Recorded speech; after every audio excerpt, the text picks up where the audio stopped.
Muri yeZimbabwe tinokuchingamidza zvekare kune chimwe chirongwa pano paZim Facebook Secrets and Confessions. Tadzoka zvekare nawo maSecrets nemaConfessions. Regedzai tibva tapinda muma messages edu atadzoka takakubatirai. Hanzi mukoma muri sei zvenyu? Please post my story. Makavika uchitupa changu ininiwo ndine nyaya yandiinayo inogona kutondiurayisa. Dai ndainge ndiine kana mari kana kwekuenda ndaikwanisa kutiza zvangu muno muZimbabwe, because mukoma ndakavhura hombe ende murungu wangu haana kumbogara akanditsvaka until this day. Murungu wangu akaromba, maybe ndokusaka asina kumbogara akada kunditsvaka, akangoti ndichadhila newe, ndo SMS yakanditumidzira. Inini zita rangu ndinonzi Mo Blessing. Zvakaitika mukoma ndezvekudai, ndakange ndarambwa nemurume wangu. Ndaiva ndiine mafriends angu avo vainge vachiita zvekutengesa miviri yavo, saka ndakabva ndanzi neimwe friend yangu tinofanira kuti tinge tichienda kubhawa, tinge tichienda kunoita zvekutengesa miviri yedu tiri pamwe chete. Ini ndikati kwete, ina handidi zvangu kuti ndinge ndichinzi ndava kuita zvekutengesa muviri wangu. Saka ndakabva ndachizoisawo chikumbiro kuchechi. Pane vamwe amai elder vakazoti chiuya kumba kwangu ndokutotanga kutogarawo muBorodzel. Ndaishanda hama dzangu ndichishandira mahara ngoti ndinge ndichingowanawo pekuisa musoro. Ndikatanga kugara muBorodzel ndichishanda as a maid. Pamba ipapo pandainge ndichigara painge pagara paina maid, asi nekuda kwekuti Mwari vakazondinzwirawo nyasha, rimwe zuva ndakati ndichifamba ndikaona imwe motikari Benz yandimirira. Vainge vari madam boss vangu ava vandakazotanga kushandira, vakandimirira vakandibvunza kuti ndainge ndichitsvaka basa here. Ndakavaudza kuti yes, ndainge ndichitsvaka basa.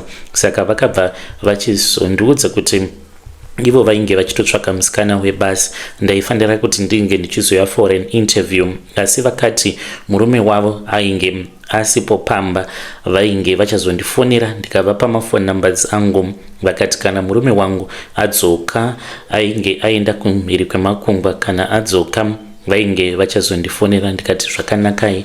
Mugoma nashe ndakabva ndachizoona call yava kupinda the very next day. Ndikati munhu ainge achinzi ari kumhiri kwemakungwa nezuro nhasi atonzi adzoka.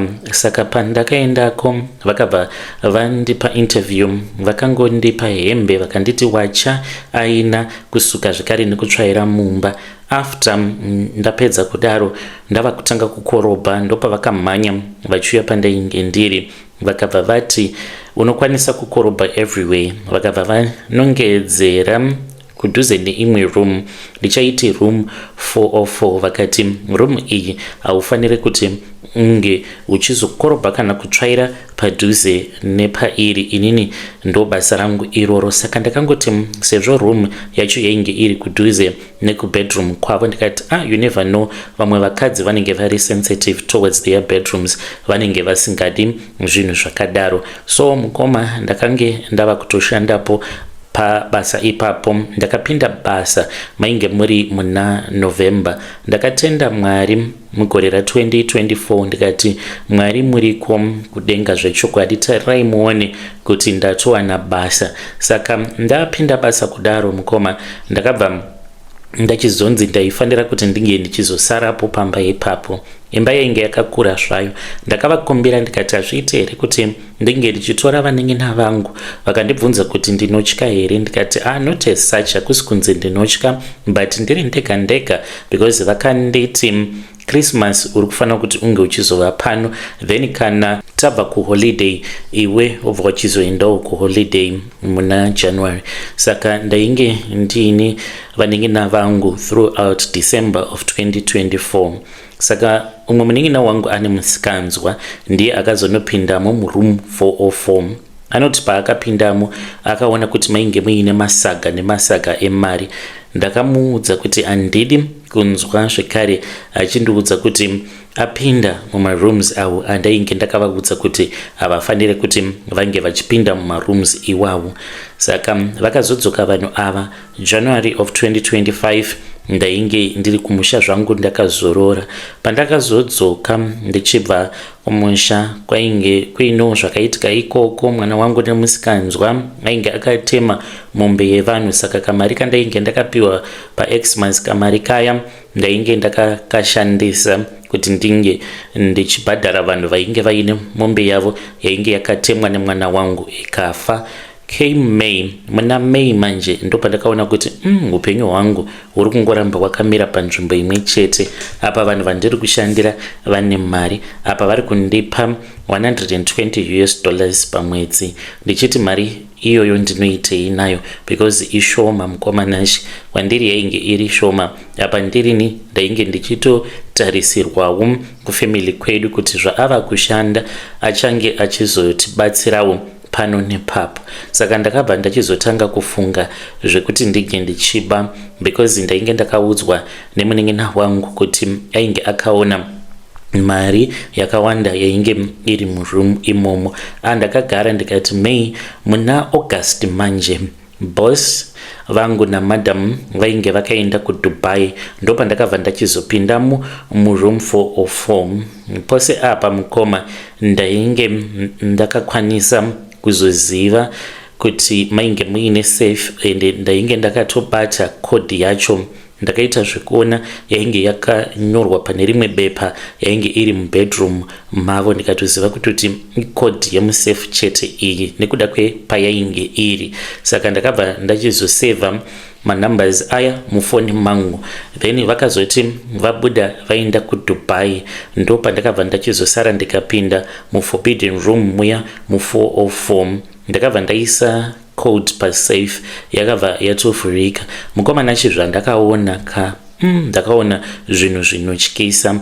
Safe iyi pandakaivhura ndaitarisira kuti yainge iine mari yakawanda. Saka mukati mayo ndakaona kuti mainge muine nyoka yainge irimo, asi nyoka iyi yainge yakafa, yainge isiri mhenyu. Uye ndakaona kuti mainge muine machira matsvuku nematema pamberi penyoka iyoyo. Nyoka iyi yainge yakaita zvekuradzikwa, musoro wayo wakaita zvekuradzikwa mubheseni rainge riine ropa, but ropa racho rainge risina kunyanya kuwanda. Chakandishamisa mukoma ndechekuti ropa iroro raitoratidza kuti rainge riri ropa rainge riri fresh, kunyange rainge risina kugadzikwa panzvimbo inopisa kana pamusoro pestove, but ropa iroro rainge richitoboila, ndichitoona mabubbles kuratidza kuti ropa riri kutoboiliswa nechiutsi chainge chichitosimuka. Chinondityisa mukoma ndechekuti ndakabva ndachizoona kuti mainge muine mapictures angu neumwe murume uyo aipota achiuya kuzoita gardening because painge pasina permanent gardener. Uye zvekare ndakaona kuti mainge muine maphotos awo ainge ari ehama dzemurume wamadam boss. Mamwe mapictures ainge akatonyikwa muropa imomo, mamwe acho ainge akanyorwa kunzi sacrifice December 2025. Hana yangu yakarova zvisingaiti. Ndakabva ndatoziva kutoti vanhu vandainge ndichida kubira vainge vari vanhu vainge vakaromba. Saka ndakabva ndangotora picture rangu. Ndakatora picture ndokubva ndabuda muroom muya ndichitiza. Zvino kuti ndinge ndichienda on the other side of the mansion kwainge kuine room yangu, mukoma ndakatya ini. Ndakangobuda muroom imomo ndiri speed. Zvinotondistressa kusvika pari nhasi kuti hembe dzangu dzandakasiya muborodhel vachiita sei nadzo. Ndakatiza ndikabuda gate ndikabva ndaenda kumba kwefriend yangu ndikamukumbira mari because ipapo ndainge ndisina kana mari. Chimwe zvekare chaindinetsa pakushanda kwandainge ndichiitira vanhu ivavo, ndaiti kunyange ndikashanda zvinengei vakandipawo zvimari zvebonus, mari iyoyo ndaishaya kuti yashandei. Yaingosvika pakungopera mukoma mari iri mumaoko. Uchingoita urongwa mupfungwa dzako kuti ndikufanira kuti ndige ndichizotenga chakati, this time ndoda kutenga mubhedha mbedha waizomboutenga, zvaingoperera mukungoronga. Ndo zvimwe zvakange zvakonzeresa kuti ndinge ndichizoda kuvabira mari, because ndaiona kuti mari yangu haisi kumboshanda. Ndatiza kudaro mukoma, ndaifungidzira kuti vanhu ava vachaenda kumapurisa kunondimhangarira. Ndaingogara ndakabatira hana mumaoko kuti ndichazongoona mapurisa asvika pamba, but kusvika pari nhasi mukoma, vanhu ava ngavana kana kumbonditsvaka, vakangonditumidzira meseji chete. Iko zvinozvi ndine dzimwe nguva dzekuti ndinokwanisa kana kungovhumuka pakati peusiku ndobva ndaona shiri. Shiri iyi ndinoiona inenge iri mumba mandinenge ndiri, kushaya kuziva kuti inenge yapinda nepai, sezvo ndigerewo kumusha. Maybe inongowanawo painopoya napo. Ndakamboiratidzawo amai vangu vakati ishiri dzamwari idzi, but mama vangu ndakavaudza apo pavainge vava kundibvunza kuti sei usiri kuda kudzokera kubasa. Ndikati mama, handikambodzokeri kubasa nekuda kwezvinhu zvandakaona. Yo, muri yeZimbabwe ndo message iyo yandakatumidzirwa ichibva kuna vanzvadzi vedu. Ngatitaurei nezvayo nyaya iyi mucomment section. Zvakangooma azvo vedu we. Hanzi ndakaona nyoka yainge yakafa, musoro wayo wainge wakanyikwa muropa rainge richikwata. Hanzi ropa iroro raita kuboila apa nemapictures ainge ari musafe. Yo, zvibata izvi muchabata nezvimwe zvinhu zvevanhu. Ngatitaurei naye mwanasikana uyu mucomment section. Hanzi dai ndainge ndini kwekuti ndinokwanisa kuenda, ndaienda zvangu ikoko ndotiza muZimbabwe. Regedzai tibva taenda panyedu inotevera. Nyedu inotevera yakamira sekudai. Hanzi mukomana muri sei? Ndakanzwa kikiki nyaya yeumwe mukadzi uyo ainge achibvunza iye achiti ko ndoita sei because ari kuda kupiwa 1 million nemuNigerian. Uyu ndiye munhu manje ari kuzoitwa sacrifice. Inzwaiwo zvakaitika. Ndingadai ndakafa ini mugore ra2013 mushure mekunge ndabva mukuchata nemurume wangu. Saka after our honeymoon ndakabva ndachizodaidzwa navamwene vangu. Yo, those people, they were so cruel. The things that they did to me because ndakaramba kurara navatezvara, it was so painful. Ndakati ndaenda kunovaona, handina kunge ndakaziva kuti ndo zvavainge vachida kundiudza izvozvo marara akadaro. Saka ndaenda kunovaona paya, vatezvara vangu vakabva vachizotanga kundibata. Ndikati kwakakanaka here, sei muri kundibata? Vakabva vandiudza kuti vainge vachida kurara neni. Ndakajamuka ndikaramba ndikati kwete, handimbofi ndakaita zvinhu zvakadaro. Vakabva vachizoburitsa wallet yavo. Mukomana wallet yainge yakaita kufuta nema$US. Ndainge ndisati ndakamboona mari yakawanda kudaro. Vakaiburitsa mari iyoyo, vakabva vanditi imari iyi yandikuda kukupa. Vakandiudza kuti mari iyoyo yainge iri 10,000. Vakati it is $10,000. Tora mari iyi. Ndakaramba mukomana ndikati kwete, hazviite kuti ndinge ndichirara nemi nekuti mimi muri baba vemurume wangu, handikamboiti zvinhu zvakadaro. Vakazotondituka ndokubva ndachizobva zvangu pamba ndikabva ndachizodzoka kumba kwangu. Kubva ipapo handina kuzombowana rugare nemurume wangu apa kuti ndinge ndichiudza murume kuti shamari, uchiona ndichishungurudzwa nevabereki vako zvakadai zvikadai. Iye ainge asingatozvinzwisisi wena, aitondiona sekunge inini ndakangovenga vabereki vake for nothing. But what happened mukoma was that amai guru painge pava nevamwe amai guru vanyowani, because ndichirorwa inini bankuru mukoma wemurume wangu vainge vakadivorca and then he got married again. So ndipo apo pavakabva vachizotora umwe mukadzi aitoratidza kuti she was a gold digger. She had gotten married into the family nekuda kwemari. Saka akabva achizongotaurawo navatezvara. I'm pretty sure kuti it was the same thing that they had said to me. Akabvuma kurara navo, akazofa mukadzi iyeye. But I still remember kuti pandaipota ndichienda ndichinovaona nekuvapepa ivo amai guru, vaingoti munin'ina I regret dai hangu ndisina kumboroorwa ndainge ndakazvigarira zvakanaka nevana vangu. I regret kuroorwa mudzinza iri. Munin'ina, hazvina kuitikawo kwauri here? Zvino kuti ndinge ndichavabvunza kuti chii chamuri kuti hazvina kuitika kwandiri, zvainge zvisingaite, because ndaiti pandinenge ndiinawo murume wangu anenge aripo, saka vaisazotaura, vaingonditarisa, but ndaiti ndakavatarisa kudaro ndainzwa sekunge vainge vachitya kundibvunza kuti ndainge ndisina kurara here navatezvara vangu. One day vakazongoti kwandiri, ndinotya kuti ndige ndichitaura murume wako aripo, ndikazokuparadzira marriage yako. Hazvina hazvo basa, ndava kufa inini munin'ina.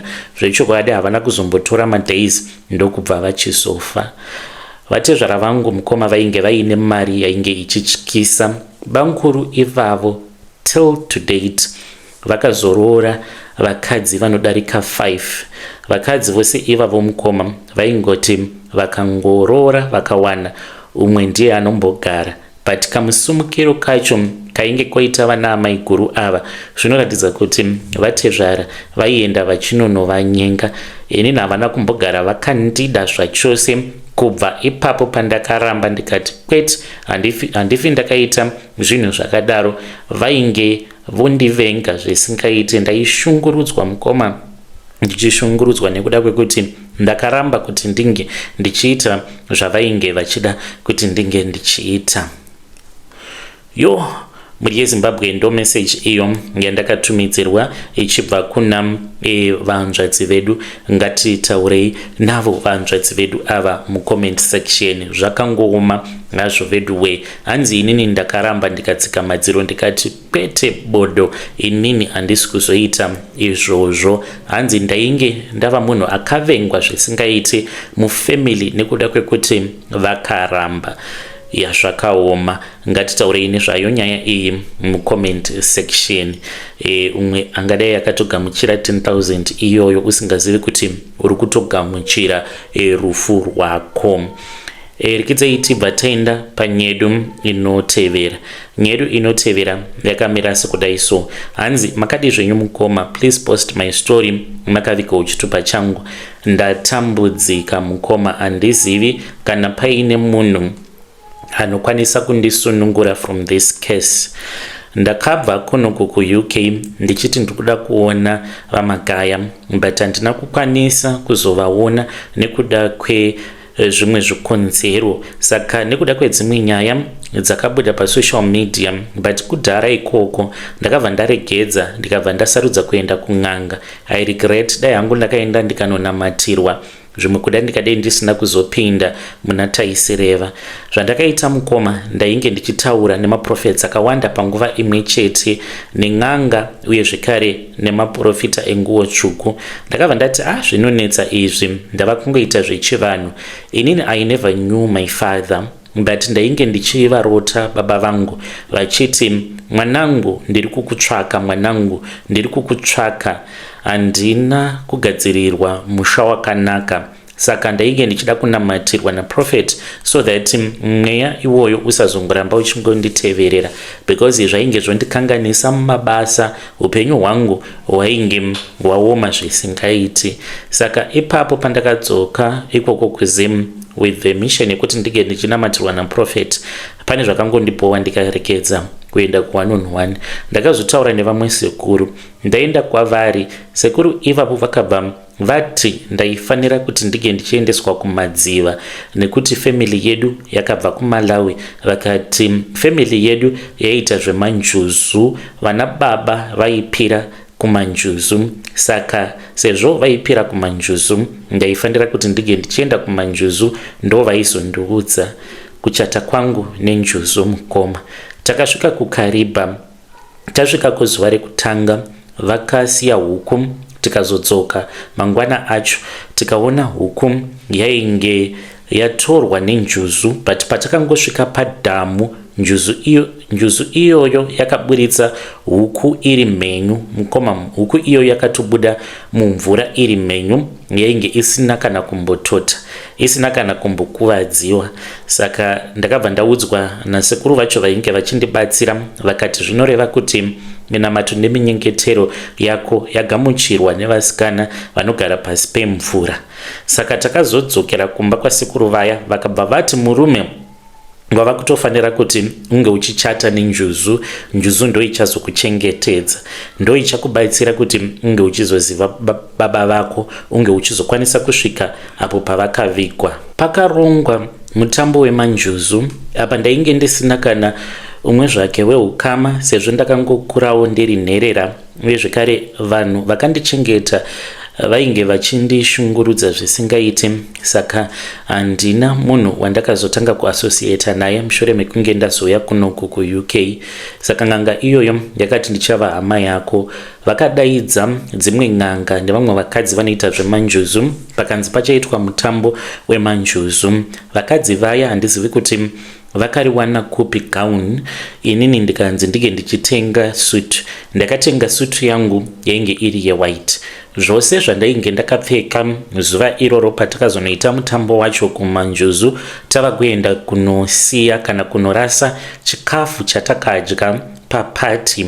Chikafu chose chatakadya chakabikwa pasina salt. Saka tapedza kudya, ndakabva ndachizoenda ndikanopfekedzwa nevamwe varume vainge varipo vanoita zvemanjuzu. Vakandigezesa, handizivi kuti nemushonga wakaita sei. Vakandipfekedza suit, ndakapfekedzwa masuit ewhite. Zvese zvandainge ndakapfeka zvainge zviri zvewhite. Ndasvikako kumadziva ndichiperekedzwa nevanhu vemanjuzu, ndo pandakanzi ndinge ndichipinda mumvura. Ndakafamba mukoma, vakanditi unge uchipinda mumvura kusvika wava kunzwa kuti wava kutya mvura zvino. Mukoma, ndakafamba kusvika mvura yava kusvika muchiuno mangu, ndo pandakabva ndachizosiya gauni riya. Ndakarisiya ndikadeketerera kumanjuzu. Mistake yandakaita mukoma ndeyekuti ndakabva ndaudza njuzu dzemumvura kuti ndainge ndasarudza umwe pakati pevasikana vemumvura kuti ange achizova muchengeti wangu. Handina kuti mukadzi, ndakangoti muchengeti wangu. Ndakabva ndaisa ring yandakatenga pamusoro pegauni. Ndakangobwaira kamwe chete. Handizivi kuti gauni iroro rakazoenda kupi. Ndakazongoona pamberi pangu gauni painge pasisina. Ndokubva ndabuda mumvura. Pandakabuda mumvura ndo pandakaona kuti gauni pamberi pangu painge pasisina. Handizivi kuti gauni iroro rakaenda kupi. Takabva tadzokera kumba kwen'anga. Usiku hwacho ndakazorota ndichitorwa nomwe mukadzi ainge akanaka akaenda neni pasi pemvura. Ndokubva ndamuka.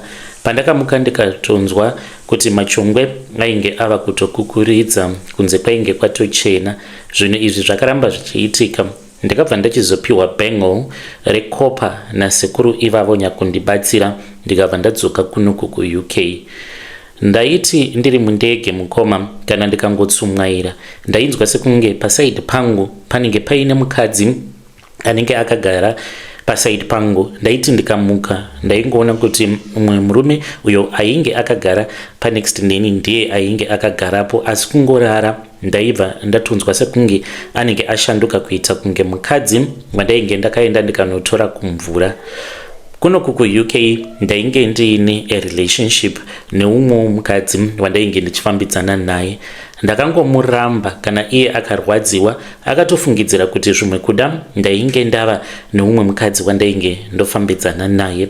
But mukoma, no, ndaipota ndichirota ndichitorwa nomwe mukadzi akanaka kwazvo. Mukadzi uyu aiti kana akanditora ngaienda neni pasi pemvura. Pasi pemvura pane imba iyo yaakavaka iye. Ndo imba yaakati iyi ndiyo imba yedu. Kakangoita karaundi, kari karaundi kakavakwa netsanga. Saka unoti kana ukapinda mukaraundi ikako, unobva watoona kuti unenge wava mune rimwe zimba rakakura. Chinondinetsa mukoma nashe ndechekuti ndatova nevana avo vandakaita vana ava varipo pasi pemvura. handina kana interest muvanhukadzi. Kunyange ndikaona mukadzi achinzi ari kufamba apo, handina kana interest naye. Chimwe zvekare chiri kuitika kwandiri chinonyanya kundityisa ndechekuti ndine dzimwe nguva dzekuti ndinongoita kana mabad luck. Kana mukadzi uyu wangu wekuhope akauya kwandiri ndikamuratidza kuti ndinenge ndisina kumufarira, paanozodzoka kwandiri anenge akatsamwa, ndava kutoziva kuti kana akadzoka kwandiri akatsamwa ndinotanga kuita mabad luck. Ndakambotsika munhu nemotikari, munhu iyeye akapotsa afa, ndikambosungwa. Asi paakazoya kuhope ndikamukumbira ruregerero mudzimai wangu uyu wekuhope, ndakazongoona ndava kutoburitswa mujeri. Ndiri kuda kusunungurwa, kunyange ndichitya, ndinomutya mukadzi uyu wekuhope. Ndakamboenda kwavari sekuru nyakundibatsira, ndikati sekuru, zvinhu zvamakandipa inini zviri kundivhiringidza. Vakati handina chinhu chandakambokupaini. Vakandibvunza kuti ndini mushonga here wandakabva nawo mumatare avo, kunze kwekuti vakanditengesera chibhengo chekopa. Vakabva vati chibva wandipa bhengo rangu. Ndikati aiwa kwete sekuru, handina kudaro. Vakati hauna kana mushonga wangu wawakabva nawo pano uchidzokera kwako kuLondon. Saka sei wava kuti sekuru zvinhu zvenyu zvamakandipa? Ndinei changu chandakakupa iwe kunze kwekuti ndakangokuyamura kuti unge uchikwanisa kuzobatanidzwa nevekwako. Saka handina kuzombodzokera kwavari sekuru ava because takaita sekunge tatova vanhu vasingachawirirani. Ndikatya kuti kana ndikaramba ndongoonetsana nen'anga, hauzozivi manje kuti n'anga iyoyo inozokufungira mweya wakaita sei. Saka ndakabva ndangoregedza. Ndo situation iri paground mukomanasha. Izvezvi ndiri munhu anongogara achingotambudzika nemadzikirira kungorara, angava ari masikati, makuseni, usiku, zvinenge zvakangofanana. Kungoti ndangotsikitsira musoro ndava kurara herinodzikirira. Ende ndinobatwa nerimwe dzikirira rekuti kunyange ndikanzi ndarara ndiri pavanhu ndinozotomuka ndava kutonyara because ndinochema zvekuridza mhere, zvekuti vanhu vanoshamisika kuti ko munhu uyu chii chiri kuitika kwaari. Ndibetsereiwo muri yeZimbabwe.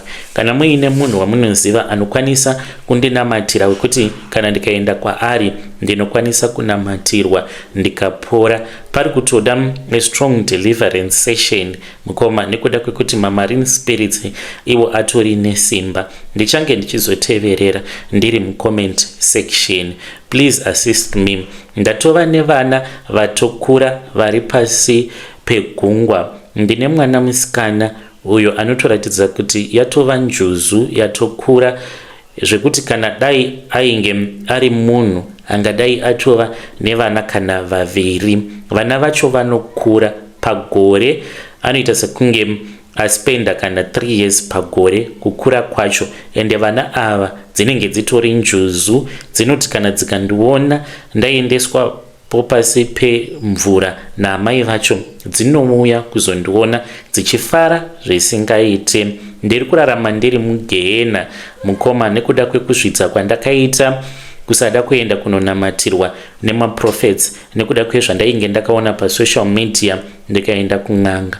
Musaenda kun'anga guys, because zvandakaona inini kun'anga nezvandakazoitiswa, zvimwe ndaingoitiswa nekusaziva ndichingobvuma ini. Right now ndiri kuzvidemba kuti dai hangu ndakangonamatirwa, pamwe ndikadai ndisina kuzombogara ndakapinda mumasituation akadai.